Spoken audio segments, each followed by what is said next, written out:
কি আছো রুমে? কি করতেছ? খাতা দেখতেছি। এগুলো কি বার্ষিক পরীক্ষার খাতা? হ্যাঁ, বার্ষিক পরীক্ষার খাতা।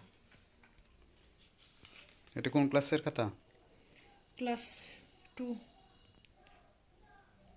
তৃতীয় প্রান্তিক মূল্যায়ন 2024। 24 দ্বিতীয় শ্রেণীর বিষয় বাংলা। কত পাইছে স্টুডেন্টে? 100-র মধ্যে 99 পাইছে। 99? হ্যাঁ, দ্বিতীয় শ্রেণীতে পড়ে। দেখো তার লেখাগুলো, কোনো ইয়া নাই, কোনো ওভাররাইটিং নাই তার। এটা 1 নম্বর না? হ্যাঁ, মেয়েটা খুবই ভালো, রেগুলার, প্রতিদিন সে স্কুলে যায়। শব্দার্থ লেখা যে কোনো 5টি। পাখা, ডানা, বটমূল, বটতলা। ঢালু নিচু হামলা লেখাগুলো তো সুন্দর, বড় কথা না। প্রশ্নের উত্তর সঠিক হইলেই তো সঠিক, সবকিছু ঠিক না? প্রশ্নের তো সঠিক, হয়তো ছোট। দেখি ভিতরে দ্বিতীয় শ্রেণীতে পড়ে, অনেকে তো লিখতে পারে না, অনেক কাটাকাটি করে। সে কোনো তাহলে কাটাকাটি করে একদম না, কিচ্ছু করে না। ভালো কথাটাই সামনে পাইলাম নাকি? হুম, এখানে কতজন স্টুডেন্ট আছে? দ্বিতীয় শ্রেণীতে হচ্ছে আমরা 35 তো জন। দেখি সাথে 99 পাইলো।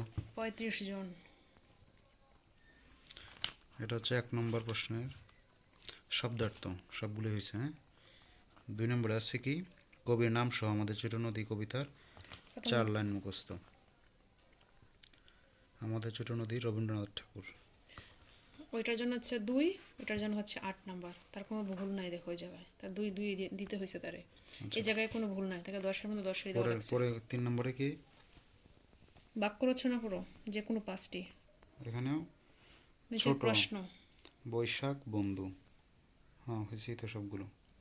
পরে এদিকে শহর দিয়ে যে করলো না, ওইটার নাম্বার কাটা লাগবে না গেছে? যে কোনো 5টি। ও আচ্ছা, যে কোনো 5টি না? পরে 4 নম্বরে নিচের প্রশ্নগুলোর উত্তর লেখো, যে কোনো 4টি। প্রজাপতির পাখা কেমন? প্রজাপতির পাখা রঙিন। রঙিন।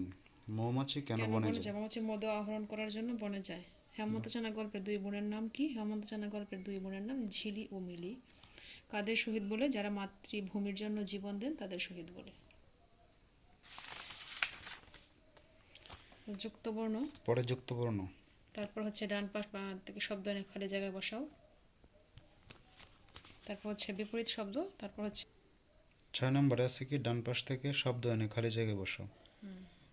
ফুলে ফুলে প্রজাপতি তার উড়ছে। কিন্তু যে সবগুলো হয়েছে, হয়তো বা চিকচিক করে বালি কোথা নাই কাদা বেশি দিয়ে দিচ্ছে, এই জন্য তার জন্য হাফ নাম্বার কাটা লাগছে। আচ্ছা, মানে তো ফুল নাম্বার পাইতো সে। 7 নম্বরে বিপরীত শব্দ লিখো, যে কোনো 5টি। রাত দিন, সকাল বিকাল। গরম, এটা কি কাটা? গরম ঠান্ডা। হ্যাঁ, এটা 5টা, যে কোনো 5টি না, 6টাই দিয়ে দিছে, তবে একটা আচ্ছা এটাই আচ্ছা দিচ্ছে। আচ্ছা। 8 নম্বরে হচ্ছে দাগ টেনে ডান দিকের শব্দের শব্দের সঙ্গে সঙ্গে বাম বাম দিকের দিকের শব্দগুলোর শব্দগুলো মিল মিল করো। করো। এগুলো কিন্তু হয়েছে, সে হয়তো বা এই দাগটা টানতে গিয়া ভুল ওই করছে। পর্যন্ত আসছে না, ওই লালের সাথে গিয়া লাগছে, তখন সে এই জায়গার থেকে এই জায়গায় একটু টান দিয়ে দিকে আনছে, এই জন্য আমি হাফ নাম্বার কাটছি। কাটা যায় না, তারপরে তো 100 মধ্যে তার 100 দিতে পারি না, এই বুঝছে, জন্য তার তো ভুল আছে কিন্তু। ভুল বুঝছে আছে। বুঝছে বুঝছে। পরের চরণ লেখো, ওই ফুল ফুটে ফুটে বনে বনে যায় যায় মধু মধু। আহরণে, চিকচিক করে বলি কোথা নাই কাদা, এক ধারে কাশবন ফুলে ফুলে সবা। তাহলে সে একদম 100-র মধ্যে 99, আসলে সে পাওয়ার যোগ্য। হ্যাঁ, মেয়েটা অনেক অনেক সময় ভালো। আমরা ভাবি যে 100-র মধ্যে 100 কিভাবে পায়, 100-র মধ্যে 99 কিভাবে পায়। আসলে সে পাওয়ার যোগ্য। সে কিন্তু গ্রামে, তার তাহলে জন্ম তারে, গ্রামে, সে সে যে গ্রামে 100-র মধ্যে বড় হয়েছে। 99 পাইলো, তারে তারে কি পুরস্কার দিবা?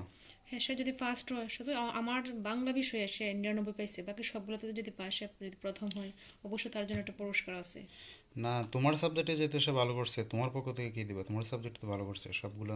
আমার পক্ষ থেকে দেখি কি যাওয়া যায়, অবশ্যই তার কিছু একটা দেওয়া দরকার। ঠিক আছে, মেয়েটা তাহলে সব দিক থেকে ভালো, কি অনেক দিলা ভালো। এটা তাহলে পরে পরবর্তীতে ভিডিওতে দেখাবো কিন্তু। আচ্ছা, ওকে। ঠিক আছে, ওকে।